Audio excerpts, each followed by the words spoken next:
صل على سيدنا ومولانا محمد وعلى سيدنا علي وسيدتنا فاطمة وسيدتنا زينب وسيدنا حسن وسيدنا حسين وعلى آله وصحبه وبارك وسلم وسيدنا حسين وعلى آله وصحبه وبارك. الحمدللہ رب العالمین والصلاة والسلام علی سید الانبیاء والمرسلین. اللہم صلی علی سیدنا و مولانا محمد وعلی آلہ واصحابہ وبارک وسلم وصلی علیہ. دنیا کے تمام دیکھنے والوں کو، تمام چاہنے والوں کو، تمام پیار کرنے والوں کو، اور جہاں جہاں تک اس وقت میری آواز کو سنا اور مجھے دیکھا جا رہا ہے، جنید اقبال کی جانب سے انتہائی محبت کے ساتھ السلام علیکم. ایک بار پھر ناظرین، آپ کو پر نور صبح میں صبح نور کے ساتھ میں دل کی گہرائیوں سے خوش آمدید کہتا ہوں. آئیے بلا توقف چلتے ہیں حضرت ابو انیس محمد برکت علی علیہ رحمہ کی تالیف اسماء النبی الکریم صلی اللہ علیہ وآلہ وسلم سے رسول اللہ صلی اللہ علیہ وآلہ وسلم کا ایک اسم مبارک پڑھنے اور سننے کی سعادت حاصل کرتے ہیں. سیدنا الزاہد صلی اللہ علیہ وآلہ وسلم، ہمارے سردار زہد اختیار فرمانے والے، درود و سلام بھیجے اللہ آپ صلی اللہ علیہ وآلہ وسلم پر، آپ صلی اللہ علیہ وآلہ وسلم کی آل پاک پر اور صحابہ کرام رضوان اللہ تعالیٰ علیہم اجمعین پر. حضرت ابو ہریرہ رضی اللہ تعالیٰ عنہ سے روایت ہے کہ حضور نبی کریم صلی اللہ علیہ وسلم نے ارشاد فرمایا کہ اے ابو ہریرہ، تقوی اختیار کرو لوگوں میں زاہد ہو جاؤ گے، قناعت اختیار کرو سب سے زیادہ شکر گزار بن جاؤ گے، جو اپنے لیے پسند کرو دوسروں کے لیے بھی وہی پسند کرو مومن ہو جاؤ گے، اور کم ہنسا کرو کیونکہ زیادہ ہنسنا دلوں کو مردہ کر دیتا ہے. ہمارے ساتھ رہیے جناب آپ، کیونکہ آج انشاءاللہ انتہائی ممتاز بارگاہ یعنی حضرت عقیل بن سیدنا ابو طالب علیہ السلام کی بارگاہ میں انشاءاللہ مل کر ہدیہ عقیدت پیش کرتے ہیں.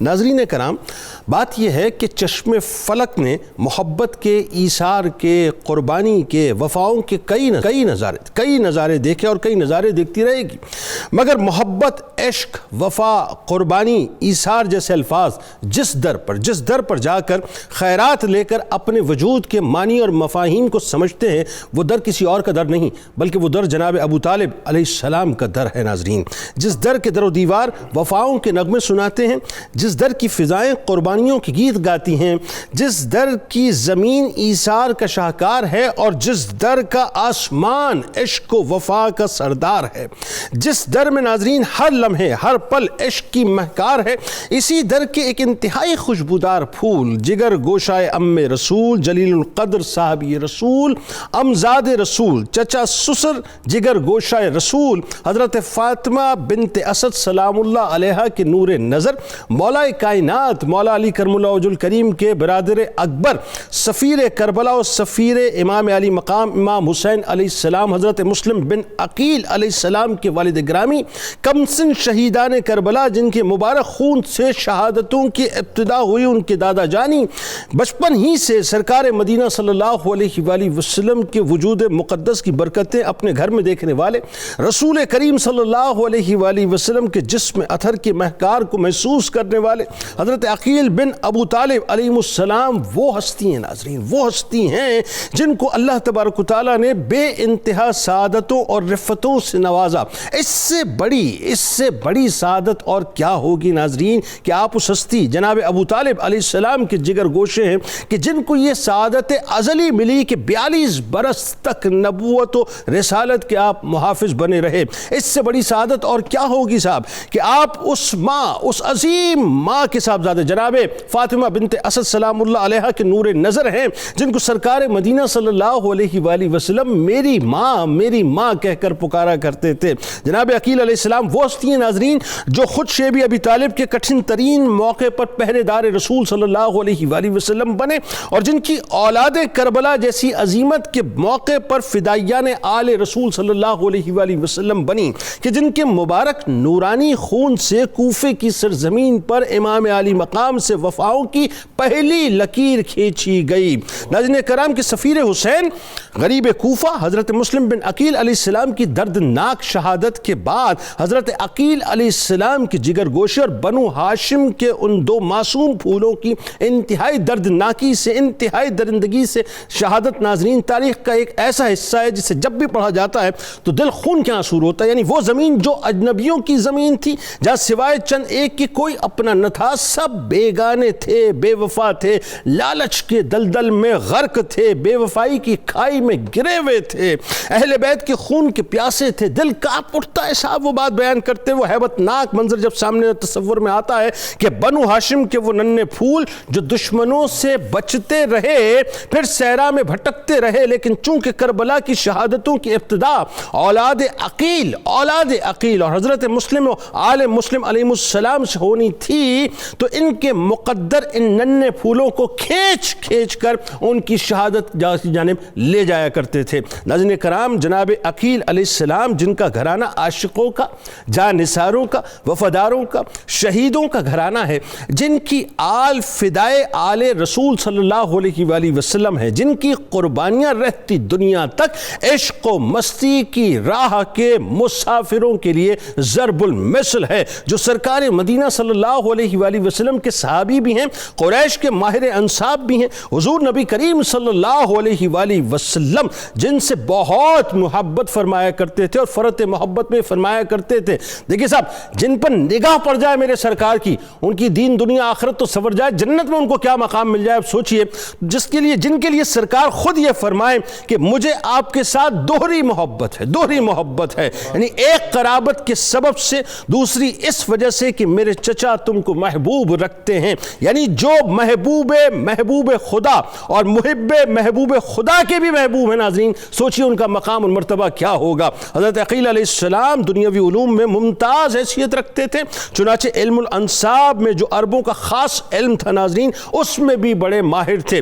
ایام عرب کی داستانیں بھی ان کو ازبر تھیں، اور ان علوم سے لوگ استفادہ کرنے کے لیے آپ کی بارگاہ میں آتے تھے، انتہائی تعظیم اور تکریم آپ کی کیا کرتے تھے۔ مسجد نبوی صلی اللہ علیہ وآلہ وسلم میں آپ کے لیے ایک چٹائی بچھتی تھی جس پر آپ نماز ادا کرتے تھے، اور عرب کے قبائل آپ کے ارد گرد موجود ہوا کرتے تھے، یعنی جو ڈگنیٹی، جو پریسٹیج اور جو مقام اللہ نے آپ کو عطا کیا ہے، رہتی دنیا تک وہ ایک مثال ہے۔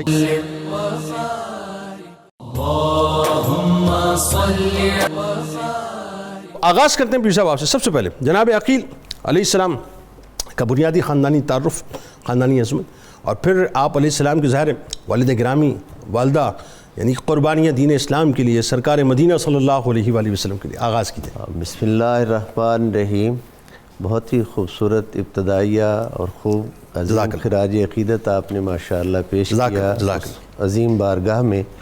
بلا شبہ وہ بارگاہیں عظمتوں کی امین ہیں، اور ان کا یہ حق بنتا ہے کہ ہم آقا علیہ الصلوۃ والسلام کے ادنا غلام ہونے کی نسبت سے حضور کی محبوب اور پیاری ہستیوں کے حضور اظہار عقیدت کریں، بے شک، بس وہ قبول فرمائیں، ایمان کو جلا بخشیں۔ حضرت عقیل ابن ابی طالب علیہ السلام کا شجرہ مبارک اس طرح سے ہے: عقیل ابن ابی طالب ابن عبد المطلب ابن ہاشم۔ حضرت ہاشم رضی اللہ تعالیٰ عنہ وہ عظیم المرتبت ہستی ہیں کہ جن کو اللہ رب العزت نے بہت زیادہ نمایاں شان اور نمایاں مقام عطا فرمایا تھا۔ سرکار کل عالم صلی اللہ علیہ وآلہ وسلم نے صحیح مسلم کی حدیث مبارک میں حضور علیہ الصلوۃ والسلام نے فرمایا کہ اللہ رب العزت نے ساری کائنات انسانی سے اولاد اسماعیل کو چنا، اور اولاد اسماعیل سے کنانہ کو چنا، اور کنانہ سے قریش کو چنا، اور قریش سے بنو ہاشم کو چنا۔ گویا اگر ہم اسے ایک جملے میں یہ کہیں کہ بنو ہاشم اللہ کا ساری کائنات انسانی سے پسندیدہ اور انتخاب والا خاندان ہے، بہت ہی احسن ہوگا حضور علیہ الصلوۃ والسلام کے اس فرمان علی شان کے مطابق۔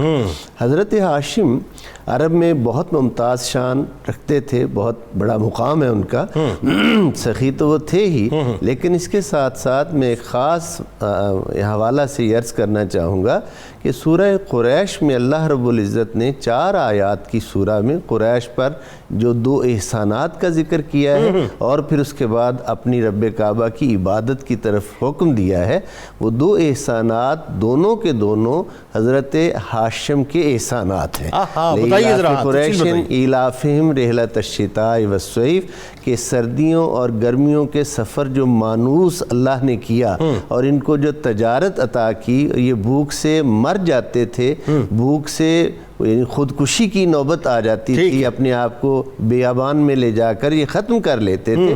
اللہ نے ان کے لیے یہ دو انعام مقرر کیے کہ یہ سردیوں میں یمن کی طرف اور گرمیوں میں شام کی طرف، یہ دونوں سفروں کا آغاز حضرت ہاشم رضی اللہ تعالیٰ عنہ نے کیا ہے اور آپ کے حوالہ سے ہے۔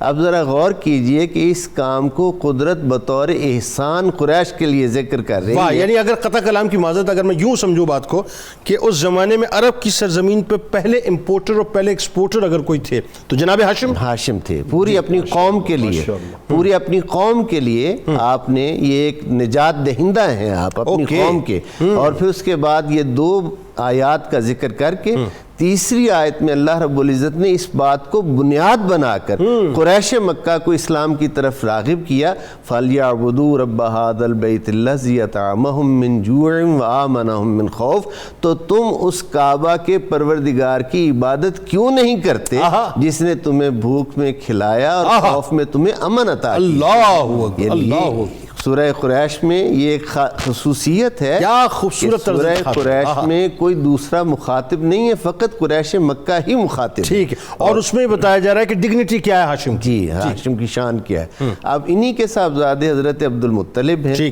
حضرت عبد المطلب مہمان نواز، جود و سخا کے مالک۔ اچھا، آپ کے بارے میں عام طور پر یہ ایک تصور پایا جاتا ہے کہ شاید چونکہ سخی تھے تو سب کچھ لٹا دیتے تھے، فقر و فاقہ تھا۔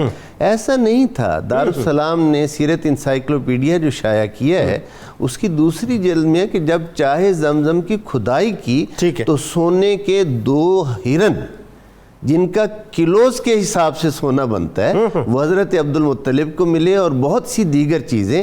مکہ میں کوئی اور ایسا تھا جس کے گھر میں سیروں کے حساب سے سونا تھا؟ بالکل ٹھیک۔ یعنی یہ اللہ رب العزت کی طرف سے ان کو روحانی نعمتیں تو عطا ہوئی ہیں جو ہیں، اور اس کے ساتھ ساتھ قدرت کاملہ نے جو سخاوت اور خانہ کعبہ کی کلید برداری، خانہ کعبہ کی خدمت، حجاج کی خدمت، یہ ساری شانیں ان کو عطا فرمائیں۔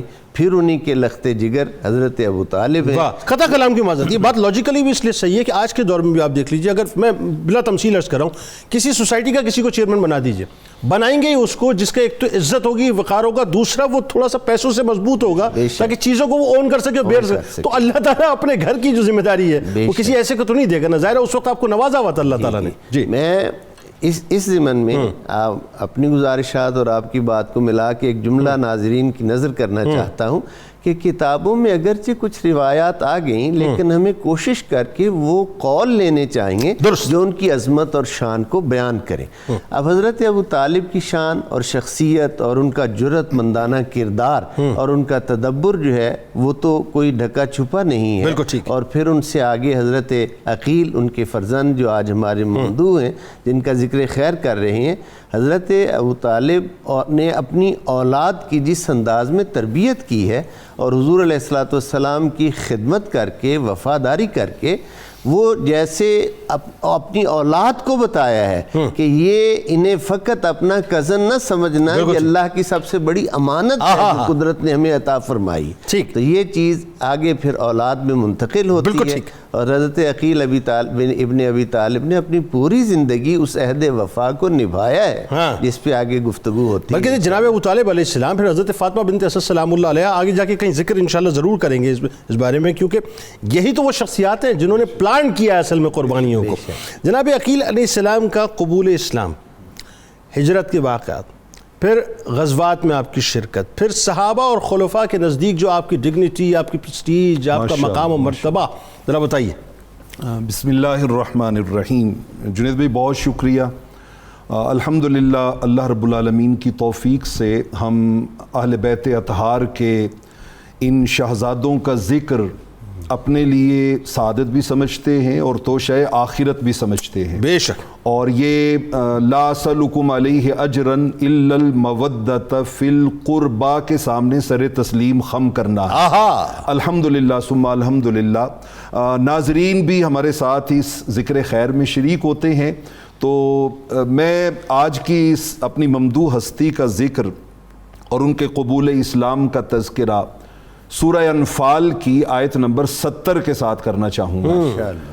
اللہ رب العالمین نے سورہ انفال میں غزوہ بدر کا ذکر تفصیل کے ساتھ سورہ انفال میں کیا ہے. غزوہ بدر کا ذکر اس میں جو آیت نمبر 70 ہے اس کا تعلق اسیران بدر کے ساتھ ہے. وہ جو 70 کفار و مشرکین کے لشکر سے لوگ قیدی بنا لیے گئے تھے، اس میں 3 قیدی ایسے تھے جن کا تعلق بنو ہاشم سے تھا. ٹھیک ہے. اہل بیت اطہار سے تھا. ٹھیک ہے. ایک حضرت عباس رضی اللہ تعالیٰ، ایک حضرت نوفل بن حارث رضی اللہ تعالیٰ عنہ، اور تیسرے یہ حضرت عقیل بن ابی طالب رضی اللہ تعالیٰ. بالکل جزاک بھائی. ٹھیک ہے. اچھا، رحمت کونین صلی اللہ علیہ وسلم نے خاص طور پہ حضرت علی کی ڈیوٹی لگائی. فرمایا علی جاؤ انظروا من ہا ہنا من اہل بیتی من بنی ہاشم، ان قیدیوں میں دیکھ کے آؤ کہ ہمارے اہل بیت کے بندے کتنے ہیں. ہائے ہائے. حضرت علی رضی اللہ تعالیٰ نے رپورٹ کیا کہ یا رسول اللہ صلی اللہ علیہ وسلم 3 بندے ہیں. اور یہ بات ذہن میں رہے کہ جیسے حضرت ابو طالب رضی اللہ تعالیٰ عنہ نے اپنے ایمان کا اظہار باوجود نہیں کیا تھا کہ اس میں حفاظت نبوی کا ایک بہت بڑا مقصد پیش نظر تھا. بالکل ٹھیک ہے. ایسے ہی آپ کے گھرانے کے بہت سے افراد نے اپنے ایمان کا اظہار بھی مقرر اور مناسب وقت پہ جا کے کیا ہے. بالکل ٹھیک ہے. جناب عباس کی مثال انٹیلیجنسیا تھے. آپ تو مستقل انٹیلیجنس، جو ڈیووشنل اٹیچمنٹ تھی رحمت کونین سے. یعنی آپ دیکھیے نا کہ شیب ابی طالب میں حضرت ابو طالب انہی کو پکڑ پکڑ کے حضور کے بستر پہ سلاتے ہیں. کس لیے؟ تاکہ دشمن حملہ کرے تو آقا علیہ السلام جو ہے وہ محفوظ رہے. اللہ. تو یہ پہلے دن سے 30 سال عمر مبارک ہے جب اظہار نبوت کیا آقا علیہ السلام نے. اچھا، جب یہ وہ غزوہ بدر میں قیدی بنے تو آقا علیہ السلام خود چل کے تشریف لائے. ٹھیک ہے.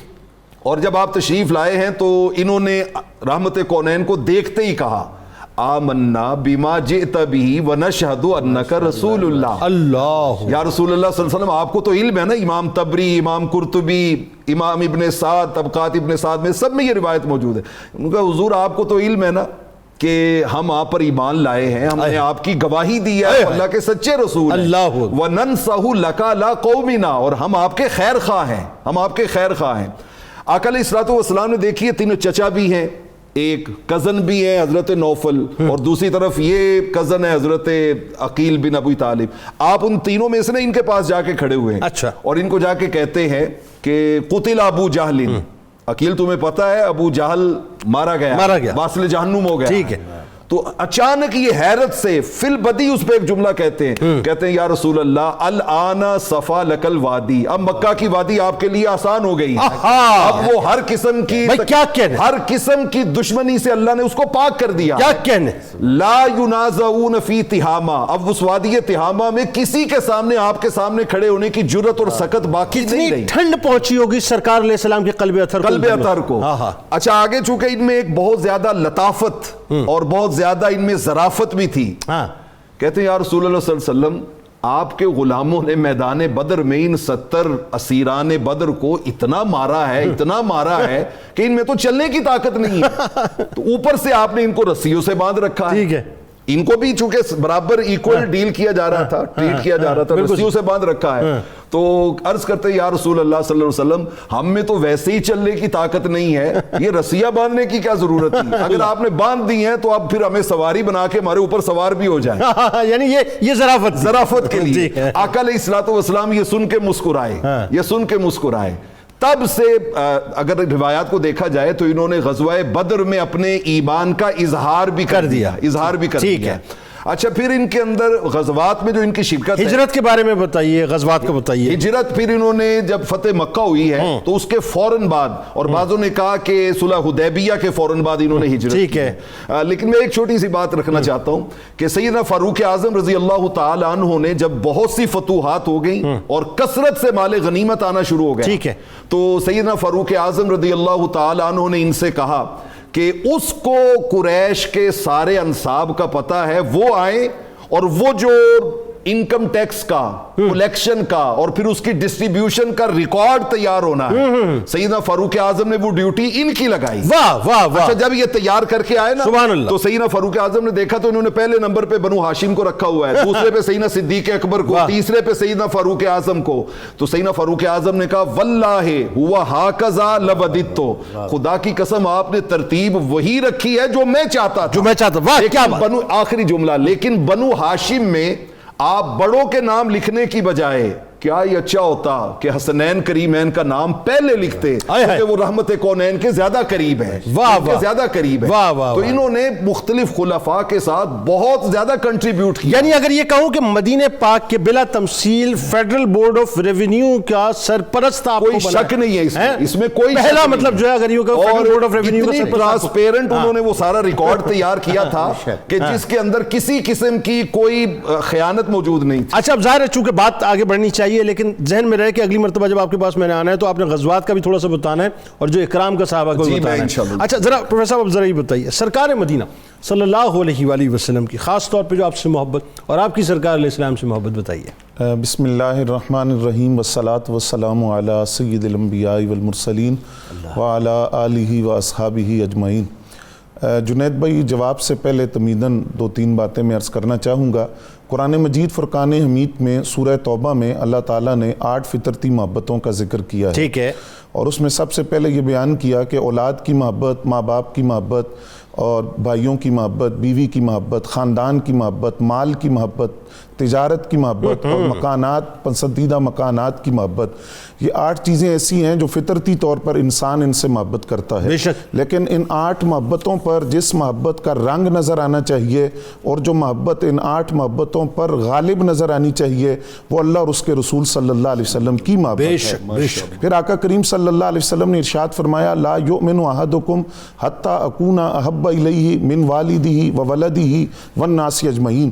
تم میں سے کوئی شخص اس وقت تک کامل مومن نہیں ہو سکتا جب تک وہ اپنے ماں باپ سے، اولاد سے، سب لوگوں سے بڑھ کر میرے ساتھ محبت نہ کرے.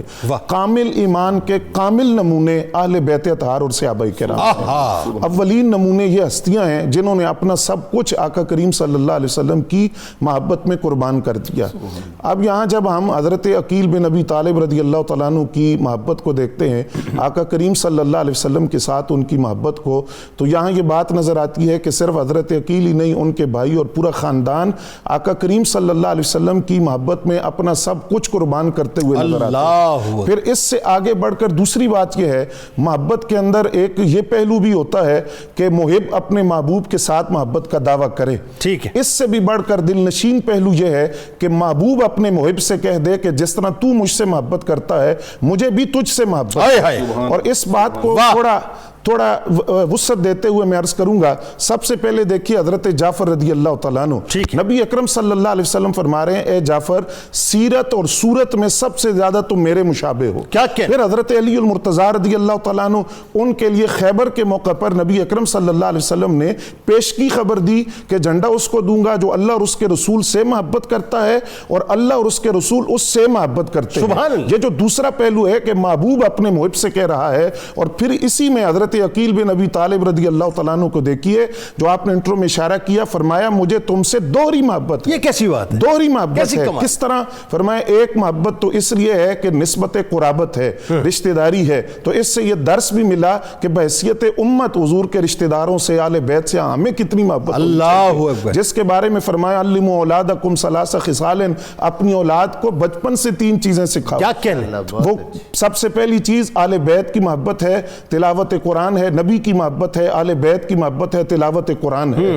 تو ایک محبت کی وجہ نسبت قرابت، اور دوسری یہ ہے کہ میرے چچا جناب ابو طالب تم سے بڑی محبت کرتے تھے، تم ان کے محبوب تھے. ان 2 وجوہات کی وجہ سے میں تم سے بڑی محبت کرتا ہوں. پھر اس سے آگے چلیے سر، یہاں رکیے، اس سے آگے چلائیے لوگوں، لیکن یہاں رکیے اور رک کے ذرا یہ بتائیے، سرکار کا جملہ فرمانا کہ میرے چچا آپ سے بہت محبت کرتے تھے اس لیے میں آپ سے محبت کرتا ہوں، یہاں سرکار علیہ السلام نے چچا کی محبت اور ان کی وفاداری کو انڈورس کیا ہے بنیادی طور پر. بالکل، اس میں خدمات ابو طالب کے حوالے سے تو کوئی شک ہی نہیں ہے نا. پھر دوسری بات آپ یہ دیکھیے کہ محبت کے اندر فلسفے میں یہ بات بھی موجود ہے کہ جب کسی سے محبت کی جاتی ہے تو انسان اپنے محبوب کے لیے سمعنا و اطعنا کا مظہر بن جاتا ہے، اور وہ محبت رسول میں ایمان حال بن کر محب کے وجود سے نظر آتا ہے، اس کے اقوال سے، افعال سے، کردار سے، نظریات سے، افکار سے، اٹھنے بیٹھنے سے، ہر عادت سے محبوب کا رنگ نظر آتا ہے۔ اور محبت رسول کا بنیادی تقاضا ہی اتباع رسول ہے۔ پہلا تقاضا یہ ہے کہ سرکار سے محبت ہے تو اتباع رسول کا رنگ نظر آنا چاہیے۔ اب حضرت عقیل بن ابی طالب رضی اللہ تعالیٰ عنہ کو دیکھیے، آپ کی شادی ہوئی، رشتہ ازدواج میں آپ منسلک ہوئے۔ عربوں کے ہاں یہ رواج تھا کہ شادی کے موقع پر مبارکباد دینے کے لیے یہ جملہ بولا جاتا تھا بالرفاع والبنین، جس کا مطلب یہ تھا کہ زوجین کے درمیان محبت و اتفاق اور اتحاد قائم رہے اور خدا اولاد عطا کرے۔ عمومی یہ جملہ بولا جاتا تھا، لیکن آپ نے منع فرما دیا، فرمایا یہ جملہ نہ بولو، وہ بولو جو سرکار کی زبان اقدس، بارک اللہ لکا و بارک اللہ علیکا، تم وہ جملہ بولو جو آقا کریم صلی اللہ علیہ وسلم کا ایک مسنون طریقہ ہے کہ آپ ان الفاظ سے مبارکباد دیتے ہیں۔ تو محبت رسول بھی تھی، اور اس کا جو ہر تقاضا ہے اس کا رنگ حضرت کی بارگاہ رسالت میں آپ صلی اللہ علیہ وآلہ وسلم میں جناب ابو طالب علیہ السلام اور آل ابو طالب علیہ السلام کی جو قربانی ہے، اس کی ابتدا جو ہے وہ صحیح معنوں میں اب حضرت عقیل علیہ السلام کی اولادوں سے ہو رہی ہے۔ بے شک ہے۔ اور آپ یہ دیکھیں کہ مسلم بن عقیل علیہ السلام جو ہیں وہ پہلی لکیر بنے ہیں حق اور باطل کے درمیان۔ تو آپ کا جو سر اقدس ہے، ظاہر ہے وہ قربان ہوا امام علی مقام کی بارگاہ میں، سفیر کربلا بن کے گئے، سفیر امام علی مقام بن کے گئے، آپ کی شہادت ہوئی آپ کے شہزادے کی، بتائیے ذرا۔ جنید بھائی، آپ نے اولاد کے اعتبار سے پہلی لکیر تو کہا ہے، لیکن اس سے پہلے اس گھرانے نے پہلے دن سے رحمت کونین صلی اللہ علیہ وسلم سے حضرت جعفر، سیدنا جعفر خود مولا کائنات حضرت علی شیر خدا رضی اللہ تعالیٰ عنہ، میں اسپیسیفک کربلا کی بات کر رہا ہوں اس حوالے سے نا، میں دو تین جملوں میں ان کے غزوات کو بیان کر کے پھر جانا چاہوں گا۔ اچھا، آپ نے جیسے ہی اسلام قبول کیا اور اظہار ایمان کر دیا، اس کے بعد پھر آپ ہر غزوے میں رحمت کونین کے ساتھ شریک رہے ہیں۔ بالکل ٹھیک۔ جنگ موتا میں آپ گئے ہیں، بالکل ٹھیک، اور وہاں پہ آپ نے بہت زیادہ، چونکہ وہاں پہ ایک بہت بڑا لشکر تھا جو مد مقابل تھا، بالکل ٹھیک، تو حضرت خالد بن ولید رضی اللہ تعالیٰ عنہ کے ساتھ مل کے آپ نے وہاں پہ جہاد کیا ہے۔ اچھا، پھر غزوہ حنین میں آپ نے بڑی ثابت قدمی کا مظاہرہ کیا، اللہ، اور جب رحمت کونین صلی اللہ علیہ وسلم یہ فرما رہے تھے نا، انا النبی لا کذب انا ابن عبد المطلب، میں اللہ کا نبی ہوں اور اس میں کوئی جھوٹ نہیں ہے، اور میں عبد المطلب کا بیٹا ہوں۔ جب آپ کوہ صفا بن کے، استقامت کا پہاڑ بن کے کھڑے ہوئے ہیں، تو اس وقت آپ کے ساتھ جو چند افراد کھڑے ان میں حضرت عقیل بھی شامل۔ اللہ اکبر۔ اچھا، پھر غزوہ خیبر میں آپ شامل ہوئے ہیں، اور اس کا باقاعدہ حصہ رحمت کونین نے 14 وسق کھجور سالانہ ان کے لیے مقرر کیا۔ یعنی آپ نے غزوات میں موتا میں میں نے وہ عرض کر دیا، اس میں شریک ہوئے۔ اچھا، اب آتے ہیں ان کی اولاد پاک کی۔ بالکل ٹھیک۔ یہ حضرت عقیل رضی اللہ تعالیٰ عنہ جب کوفہ میں حالات تھوڑے سے خراب ہوئے تھے نا، تو آپ کسی اور جگہ پہ تھے، بصرہ میں، آپ نے وہاں سے ایک لیٹر لکھا۔ ٹھیک ہے۔ آپ نے کہا کہ مولا کائنات حضرت علی شیر خدا کو عرض کرتے ہیں، بھائی جان، مجھے پتہ چلا ہے کہ یہاں پہ حالات خراب ہو گئے ہیں، آپ حکم کریں تو میں اپنے سارے بیٹے لے کے ابھی آپ کی خدمت میں آ جاؤں۔ وہ آپ کی حرمت پہ قربان ہونے کے لیے تیار بیٹھے ہیں۔ مطلب تربیت ہی ایسے کر رہے تھے کہ انہوں نے راہ وفا میں اپنی جانیں قربان کرنی ہے۔ اور جس ہستی کا آپ نے ذکر کیا ہے، رسم عشاق یہی ہے کہ وفا کرتے ہیں، یعنی ہر حال میں حق اپنا ادا کرتے ہیں، جھوٹ تعداد میں کتنا ہی زیادہ ہو سلیم، اہل حق ہو تو 72 بھی غضب کرتے ہیں۔ کیا بات! اہل حق کے پہلے سرخیل حضرت مسلم بن عقیل رضی اللہ تعالیٰ عنہ۔ اچھا، آپ اب وہ تفصیلات میں جائے بغیر، جب ابن زیاد بدبخت ملعون نے کوفہ کے آئی جی ابن اشعث کو گرفتار کرنے کے لیے بھیجا ہے، ایک بندے کو گرفتار کرنا ہے اور 300 پولیس مین ساتھ جا رہے ہیں، بتائیے۔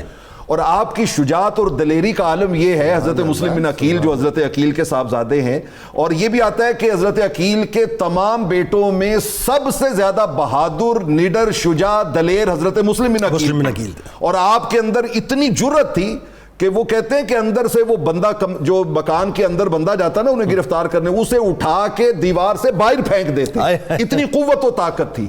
تو ابن اشعث نے، جو کوفہ کا آئی جی تھا، اس نے پیغام بھجوایا، اس نے کہا جی بندے اور بھیجیں، بندہ قابو نہیں آ رہا. ایک آدمی کو 300 پولیس میں آ چکے ہیں, مزید اور کم چاہیے, کافی ہے, اور کی ڈیمانڈ کی گئی ہے. ٹھیک ہے.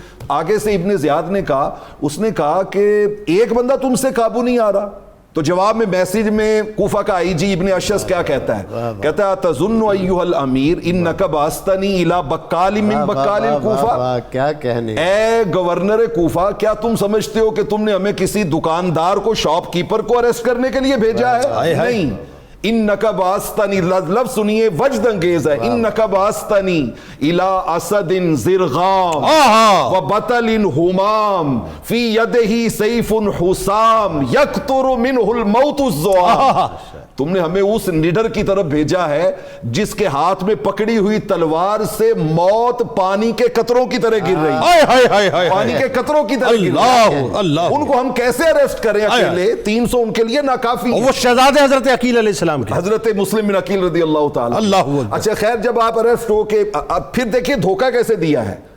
وہ جو ابو البشر حضرت آدم علیہ السلام کو ہمارے ابدی دشمن شیطان نے جنت میں دھوکہ دیا تھا نا, وَقَاسَمَهُمَا إِنِّي لَكُمَا لَمِنَ النَّاسِحِينَ, قسم اٹھا کے کہا تھا کہ یہ پھل کھا لو, یہ ہمیشہ کے لیے جنت میں رہنے کا سبب ہے. تو حضرت آدم اور حضرت حوا علیہ السلام نے اس کی قسم پہ اعتبار کر لیا تھا. یہاں بھی ابن زیاد بدبخت کہتا ہے فَإِنَّكَ لَا تَقْدِرُ عَلَيْهِ إِلَّا بِالْأَمَانِ الْمُؤَكَّدَةِ بِالْأَيْمَانِ. فرمایا یہ تلواروں سے قابو میں نہیں آئیں گے, ان کے سامنے جھوٹی قسمیں کھاؤ کہ ہم نے امان دے دی ہے اور ہم بات یہ بھروسہ کر لیں گے, شریر کے ذریعے معاملہ بھروسہ کر لیتے ہیں. جب قسم اٹھائی تو حضرت مسلم بن عقیل نے سرنڈر. لیکن جب ابن زیاد کے دربار میں پہنچے ہیں اور اس نے بکیر احمری کو بلا کے جلاد کے سپرد کیا ہے, تو آپ ایک فاتحانہ شان کے ساتھ منہ ہلاتے ہوئے کچھ پڑھتے ہوئے جا رہے ہیں, اور جب اس بدبخت نے ان کی گردن جدا کر کے وہ کلے کی فصیل سے جسم بھی نیچے, گورنر ہاؤس سے نیچے, آپ کا سر بھی نیچے پھینکا, تو ابن زیاد نے پوچھا کہ وہ پڑھ کیا رہے تھے؟ کہتے جی کان یسبح و یکبر و یہلل و یستغفر. کبھی اللہ اکبر کہتے تھے, کبھی سبحان اللہ کہتے تھے, کبھی استغفر اللہ کہتے تھے. اور کہتے جب میں نے تلوار ان کی گردن کے پاس کی تو ان کی زبان پہ آخری جملہ یہ تھا, اللہم احکم بیننا و بین قوم, اے اللہ تو فیصلہ کر ہمارے اور اس قوم کے درمیان, غرونی جنہوں نے ہمیں دھوکہ دیا, وکذبونی ہم سے جھوٹ بولا, وخذلونی ہمارے ساتھ انہوں نے بے وفائی کی, حتی تقتلینی یہاں تک کہ اب تک ہمیں قتل کرنے پہ آمادہ ہو گئے ہیں. اور میں اس شعر پہ بات کو سمیٹتا ہوں کہ قربان جاؤں حضرت مسلم بن عقیل رضی اللہ تعالیٰ عنہ کی شان پہ, کہ وہ کسی نے کہا تھا کہ اللہ حوصلہ حضرت مسلم کا وہ اللہ اللہ, حوصلہ حضرت مسلم کا وہ اللہ اللہ, سر جدا ہوتا ہے اور شکر ادا کرتے ہیں. ہمارے ساتھ ناظرین ملک کے ممتاز شناخہ بزرگ شناخہ موجود ہیں جناب الحاج اختر حسین قریشی صاحب, آپ کو خوش آمدید کہتا ہوں. السلام علیکم. منقبت کا نذرانہ انشاءاللہ آپ سے پیش کروائیں گے. کتاب الشفا کی جانب چلتے ہیں. رشتوں میں اخلاص کے والے صاحب کو بتلاتے ہیں کہ اگر رشتوں میں غلط فہمیاں پیدا ہو جائیں تو اول و آخر درود پاک کے ساتھ کثرت کے ساتھ سورہ طٰہٰ کی آیت نمبر 39 پڑھیں, انشاءاللہ غلط فہمیاں دور ہو جائیں گی اور رشتوں میں خلوص پیدا ہو جائے گا. حضور غوث العظم دستگیر حضرت شیخ عبد القادر جیلانی رضی اللہ تعالیٰ عنہ کا قول مبارک ہے کہ اللہ تعالیٰ کے ذکر سے غافل ہو جانا دلوں کی موت ہے. پس جو کوئی اپنے دل کو زندہ کرنا چاہتا ہے اسے چاہیے کہ دل کو ذکر خداوندی پہ لیے چھوڑ دے.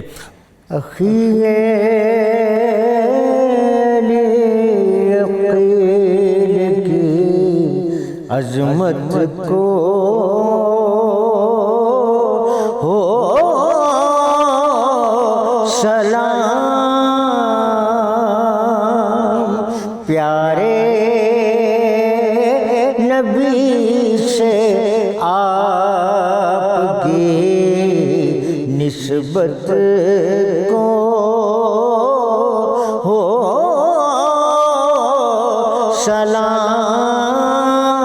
سلام, پیارے نبی سے آپ کی نسبت کو ہو سلام, نصرت رسول پاک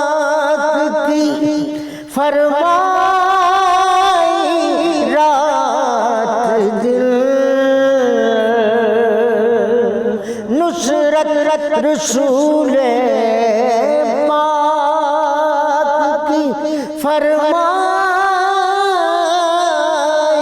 رات دل عزم جوان کو ان کی شجاعت کو سلام فیضان مصطفیٰ جنہیں حاصل صدا رہا فیضان مصطفیٰ جنہیں حاصل صدا رہا اس فیضیاب نور ہدایت کو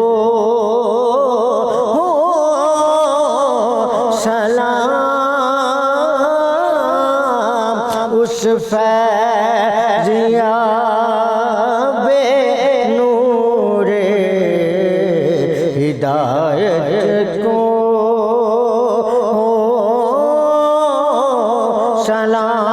سلام پیش نظر تھی جن کے رضا شاہ دین کی پیش نظر تھی جن کے رضا شاہ دین کی ساجد نبی سے ان کی محبت کو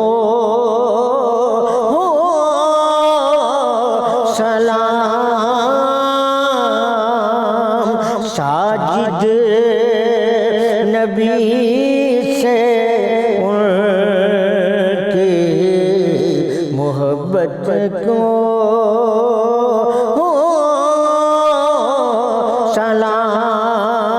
سلام پیارے نبی سے آپ کی نسبت کو سلام